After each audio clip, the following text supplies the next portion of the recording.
Viral pria ngamuk hingga siram kantor Bupati Langkat dengan bensin.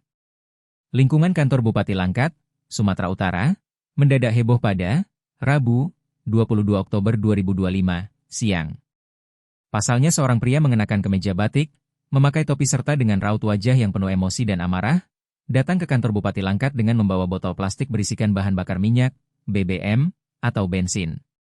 Informasi yang diperoleh wartawan, pria itu diketahui bernama Rido. Amatan wartawan dalam video tersebut, tanpa sejumlah personel Satpol PP dan Kaba Umum Pemkab Langkat, Mahardika sempat menghadang Rido agar tak masuk ke ruang utama kantor Bupati Langkat.